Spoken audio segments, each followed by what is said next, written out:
Bueno, hola, soy Jessica López, líder del área de investigación y desarrollo de Poltec, y hoy vamos a hablar de almidones expansivos. Para empezar a hablar de esta historia, es muy importante como contar cómo surgieron los almidones expansivos y de dónde vienen los almidones expansivos. Y para esto es necesario saber cómo se produce como tal un almidón, o en este caso un almidón de yuca. El almidón de yuca se produce cogiendo la yuca, se limpia, luego se pela, se tritura, se muele, se tritura y se lava, se agrega agua al producto y luego se cuela. Entonces, el agua que sale del producto sale como una lechada, sale con el almidón en el producto. Y queda una fibra que ya se desecha y se usa para otros subproductos, y ya esa lechada se deja sedimentando y el almidón queda en la parte de abajo sedimentada y eso se seca. ¿Qué pasó? Que en algún momento alguien lo dejó ahí por más tiempo, se dejó el agua y ese almidón sedimentado por unos días, y cuando fueron a revisarlo se dieron cuenta que el almidón tenía unas propiedades muy diferentes a las propiedades que tenía el almidón cuando se secaba inmediatamente. Es decir, que el almidón tenía características muy diferentes en sí como al producto tradicional, y esas características son que expandía más, que generaba como una expansión mucho más grande, cosa que no pasa con el almidón nativo, porque el almidón nativo no genera ninguna expansión. Este producto sí lo generaba, y esto hizo que las personas empezaran como a preguntar por qué. Entonces dejaron el almidón por más tiempo, mirando a ver qué pasaba pues como con el almidón como tal cuando se dejaba más tiempo. ¿Qué pasa ahí? Que en realidad hay una fermentación, ¿cierto? Y esa fermentación es la que hace que el producto tenga esas características. ¿Por qué tiene esas características? Eso es súper importante saberlo, como ya a nivel más de la ciencia del producto, y es que las características se dan porque el almidón como tal es una molécula que tiene amilosa y amilopectina. Ambas moléculas son contenidas por muchas glucosas que se unen entre sí y forman unos enlaces que forman la amilosa y forman la amilopectina. Cuando se fermenta ocurre una hidrólisis, y esa hidrólisis lo que hace es que me rompe esos enlaces que me unen la glucosa y me lo dejan libre.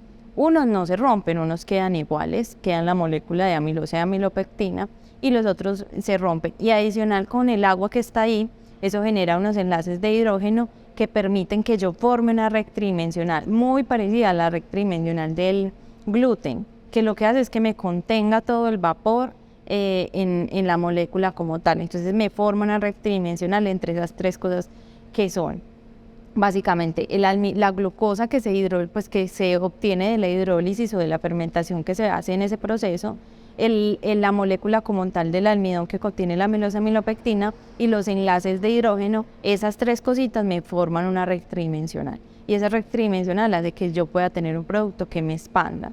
Y adicional a eso, para seguir con la historia que estábamos contando, entonces yo lo dejo fermentando entre 30 a 90 días, ¿cierto? Y después de esos 30 a 90 días se seca, se saca el almidón que estaba sedimentado y se seca, pero se seca al sol. Y el sol es el que me le da como una parte de oxidación, me lo oxida, y eso me forma muchas cosas ahí, pues como que permiten que el almidón forme también como un gel más fuerte, un gel más estable. Entonces, que esa red que yo ya tuve en la fermentación, que yo ya hice en la fermentación, porque como él va a expandir tanto, él se puede romper. Entonces, ¿qué hacen los rayos del sol? Que me permite que esa oxidación me forme un gel como menos rígido, que me forme más flexibilidad. Entonces, al formarme esa flexibilidad, lo que hago yo, con mi primera parte obtengo un almidón que expande, y en la segunda parte, que es la oxidación por el sol, le doy más flexibilidad, y esa formita como tal del glóbulo no se me rompa y pueda quedar un pan de bono, que normalmente como lo vemos en un pan de bono, que el pan de bono no tiene grietas o cosas pues que se ve como roto el producto y que no tiene una apariencia tan chévere. Básicamente eso es lo que se hace pues con el almidón expansivo y la forma de obtener. Y la historia es esa, simplemente que el almidón lo dejaron fermentando, se dieron cuenta que tenía unas propiedades diferentes, y ya se pusieron a investigar qué eran las propiedades diferentes. Aquí también hay algo muy bonito que uno puede hablar, y es de que, por ejemplo, en Brasil Las familias hacen sus productos panificados, en este caso se llama pan de queijo, que es un producto muy autóctono de Brasil, y ellos, cada familia hace su producto, cada familia tiene un producto particular. ¿Y por qué particular? Porque como la yuca es diferente en cada región, tiene variedades diferentes y el agua también es diferente, ese proceso de fermentación y de oxidación también por el sol es diferente para cada familia. Entonces cada familia dice que su producto tiene un sabor o unas características diferentes a las del otro. Entonces es como toda esa historia tan bonita detrás de, en realidad, toda la ciencia que trae este producto. Jessy, háblanos entonces ahora un poquito de ese almidón agrio que producimos acá en Colombia. ¿Cómo se hace? ¿Cómo llegamos a conocer ese almidón agrio? Bueno, el almidón agrio en Colombia se hace básicamente igual en las rayanderías. La gente coge la yuca, la pela limpia, luego la pela, luego la muele. Después de molerla, se sedimenta el almidón y ya se procede a meter en unos baldes. Anteriormente, como en unas piscinas, anteriormente se hacían piscinas de cemento. Ahora por un tema más de inocuidad y porque ya hay entes regulatorios que están mirando a los rayanderos cómo hacen su producto, porque ese producto, al ser tan artesanal, no tiene nada de estandarización en su proceso, ni inocuidad como tal en el proceso. Ellos dejan la lechada y pues el agua y el almidón por tantos días y luego lo secan al sol, lo secan al sol y posteriormente lo venden. Entonces, como puedes ver, no hay como un control de ese producto, entonces ya las autoridades sanitarias lo están revisando. Por lo tanto, ya no se hace en piscinas de cemento, sino que lo buscan hacer en piscinas como de plástico para poder mejorar como esa inocuidad. Entonces, básicamente se hace exactamente igual en todas partes, el mismo almidón agrio, y ya ese es el que se vende. ¿Qué problema hay? Como yo te mencioné, dura entre 30 y 90 días ese tiempo en el que se fermenta. El secado al sol sí puede ser mediodía, un día, máximo dos, pero la fermentación sí dura mucho tiempo. Entonces, como dura mucho tiempo, el abastecimiento de este producto es muy regular, o sea, no es constante. Hay unas épocas en las del año en las que hay, pero hay otras en las que no hay producto, entonces dificulta mucho pues como obtener el producto.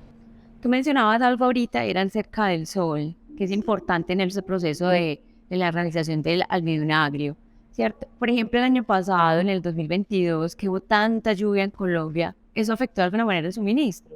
Lo afectó mucho, claro, porque ya como no hay sol, no hay como forma de secarlo y así el producto se fermente, pues necesita ser secado. Entonces, al no tener ese secado al sol, no había producto porque no había sol. Entonces, todo el año pasado tuvimos problemas de abastecimiento de almidón agrio, eso lo vieron todos los productores que lo consumen, que no había almidón agrio, o sea que tenían que buscar otra forma de tenerlo. Y también es muy importante, Caro, ahí hablar de que si el producto se sigue fermentando, o sea, él va a seguir rompiendo, ¿cierto? Lo que te mencionaba, él sigue rompiendo todas las moléculas del almidón y ya me deja todo en glucosa. Y al dejármelo todo en glucosa, el almidón no expande. Entonces hay que tener un tiempo prudente, entre 30 y 90 días, en el que él pueda hacer esas cosas de romper, pero no romperlo todo, porque si me lo rompe todo, no se forma la red tridimensional. Jessy, contanos entonces, tenemos almidón agrio, ¿qué otras alternativas tenemos entonces en el mercado? Bueno, como te conté, pues la ciencia y la química del almidón se sabe cuál es, se sabe que es una hidrólisis primero y que luego se procede a una oxidación. Entonces, con esto hay almidones comerciales que lo que hacen es modificarlo, pero químicamente, ya no lo modifican naturalmente, sino químicamente, porque el almidón expansivo básicamente es una modificación del almidón nativo, pero de una forma natural.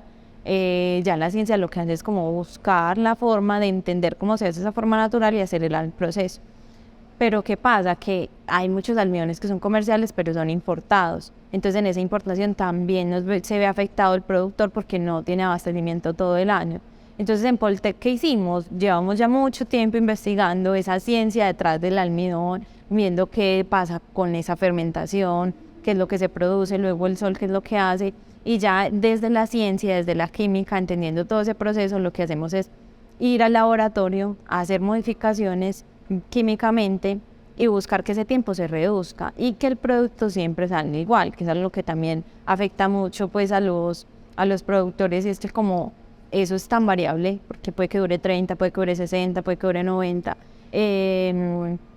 puede que no haya sol, entonces claro, me afecta la producción de mi producto, pues como por ejemplo un pan de bono, porque un día me expande mucho y al otro día me expande menos.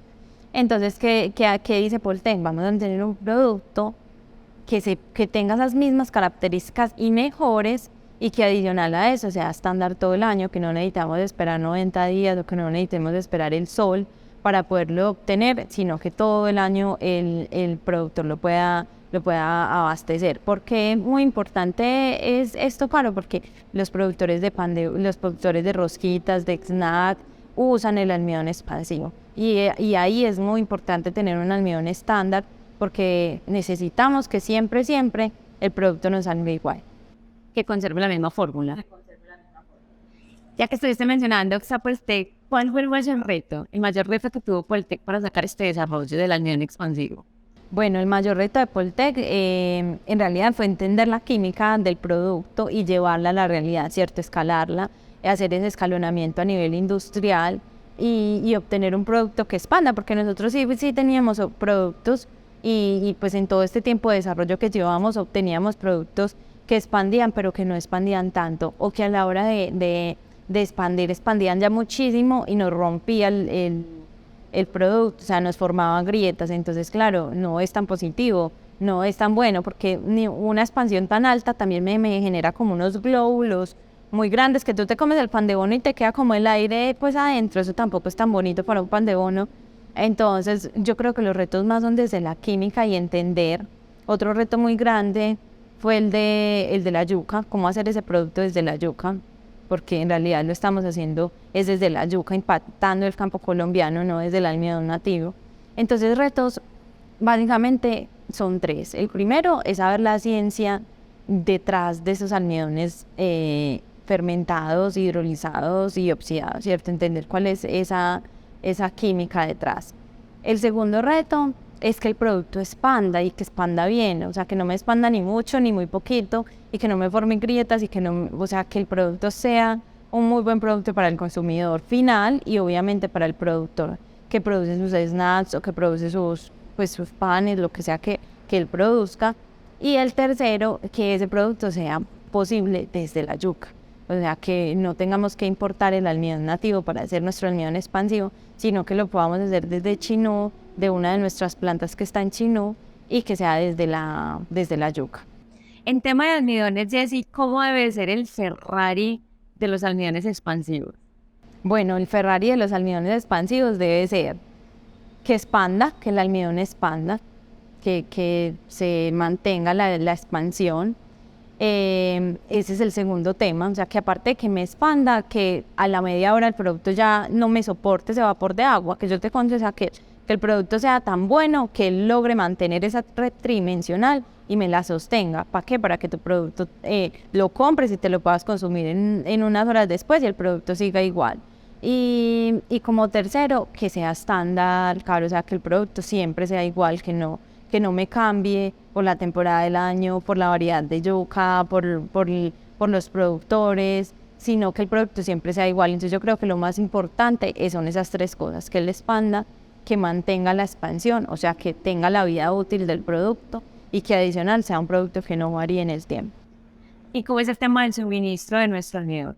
El suministro de nuestro almidón es constante, porque como te lo conté, no dependemos ni del sol ni de nada. Nosotros hicimos toda la investigación para poder tener el producto y que el producto sea tan bueno que siempre funcione, o sea, que no tiene variables críticas externas. Todas las variables críticas son internas y se pueden manejar muy bien desde la producción del producto. Entonces, en realidad vamos a abastecer todo el año, el producto no va a cambiar, es estándar, siempre va a ser el mismo, y eso es lo que nos da una gran ventaja competitiva. Ahorita mencionabas el pan de bono. ¿Qué es lo que debe tener un pan de bono para que sea rico en el mercado?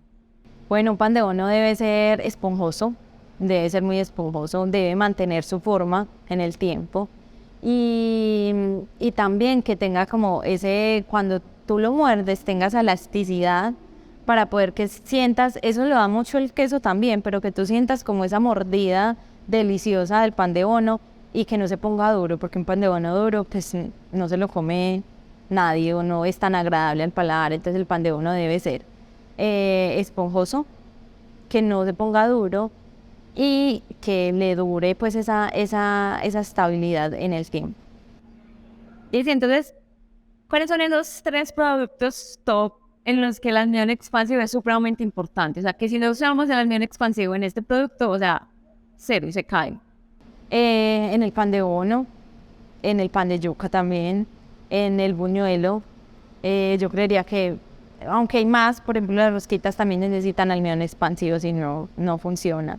Pero básicamente en el pan de bono, en el buñuelo y en el pan de yuca. ¿Y en cuáles productos en este momento no se utiliza el almidón expansivo y que podría ser un plus o que le podría ayudar mucho a ese producto? Bueno, Caro, en realidad, como yo te conté, el producto, lo que hace el almidón expansivo es formar como una red tridimensional y muy parecida al gluten.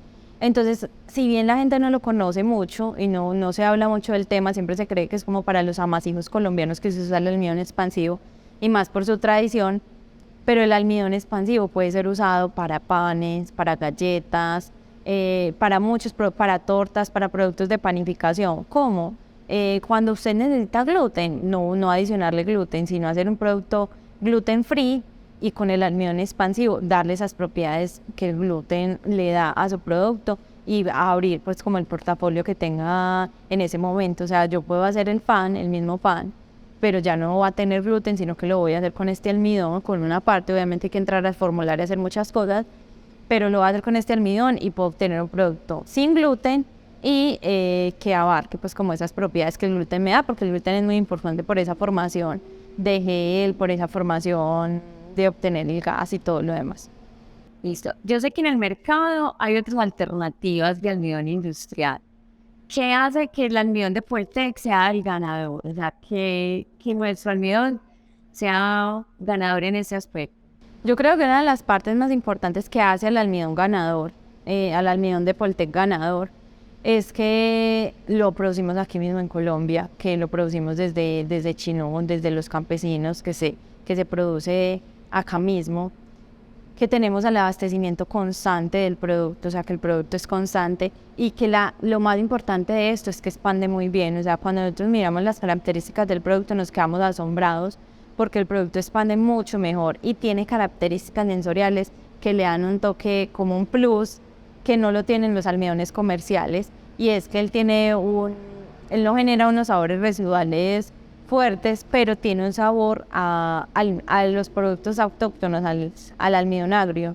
Entonces eso le da un plus, y en la textura, al ser una modificación química, ¿cierto?